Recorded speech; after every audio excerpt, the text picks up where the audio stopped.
ముఖ్యమంత్రి రేవంత్ రెడ్డికి BRS working president Kalvakuntla Taraka Ramarao సవాల్ విసిరారు. బీఆర్ఎస్ పాలనలో అభివృద్ధిపై కాంగ్రెస్ అభివృద్ధికి చర్చకు సిద్ధమా?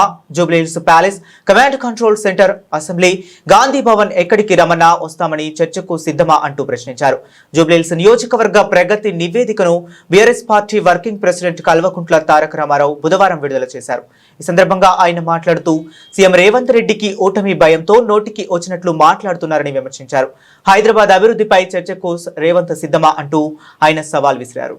ఈ శానిటేషన్ సమస్య అంటే చెత్త సమస్య పరిష్కారానికి కేసీఆర్ గారి నాయకత్వంలో స్వయంగా కేసీఆర్ గారు కూడా ఒక ఏరియా ఎంచుకొని ఆ ఏరియాకి తాను కూడా ముఖ్యమంత్రిగా బాధ్యత వహించి అట్లాగే ప్రతి ఐఏఎస్ అధికారిని ఐపీఎస్ అధికారిని కూడా హైదరాబాద్ 400 భాగాలుగా విభజించి ఒక్కొక్క యూనిట్ కి ఒక్కొక్క ఐఏఎస్ ఐపీఎస్ అధికారిని నియమించి మంత్రిని, ఎమ్మెల్యేని, ఎంపీని, ఎమ్మెల్సీని అందరినీ బాధ్యులు చేసి తాను కూడా బాధ్యత తీసుకొని స్వచ్ఛ హైదరాబాద్ అనే కార్యక్రమానికి శ్రీకారం చుట్టి ఆనాడు వేల సంఖ్యలో స్వచ్ఛ ఆటోలు ప్రవేశపెట్టిన విషయం నీకు తెలియదా?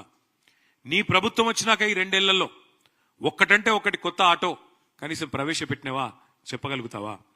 కేసీఆర్ గారి ప్రభుత్వంలో ఆనాడు 3000 మెట్రిక్ టన్నులు పర్ డే చెత్త సేకరణ చేస్తే మేము వచ్చినాడు తర్వాత మేము పెంచిన ఈ ఎఫిషియెంట్ కార్యక్రమం వల్ల అది 7,500 మెట్రిక్ టన్నుల సామర్థ్యానికి పెరిగింది. ప్రతిరోజు చెత్త కలెక్షన్ 3,000 నుంచి 7,500 టన్నులకు పెంచింది కేసీఆర్ ప్రభుత్వమా కాదా?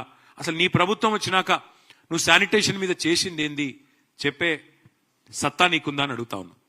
అట్లాగే మా ప్రభుత్వం ఉన్నప్పుడు కేసీఆర్ గారి నాయకత్వంలో స్వచ్ఛ సర్వేక్షణ అని కేంద్ర ప్రభుత్వం ఒక పథకం చేస్తుంది, ఒక సర్వే చేస్తుంది. స్వచ్ఛ సర్వేక్షణలో మా మున్సిపల్ డిపార్ట్మెంట్ ఆనాడు 34 అవార్డులు సాధించింది. బెస్ట్ మెట్రోగా హైదరాబాద్ అవార్డులు సాధించింది. 5 ఏళ్ల పాటు వరుసగా best quality of living in India ఉన్న నగరం ఏంది అని మెర్సర్ అనే సంస్థ సర్వే చేస్తే నంబర్ 1 సిటీగా హైదరాబాద్ వచ్చింది. ఈ అన్ని విషయాల్లో చర్చకు నువ్వు సిద్ధమా నేను అడుగుతా ఉన్నా.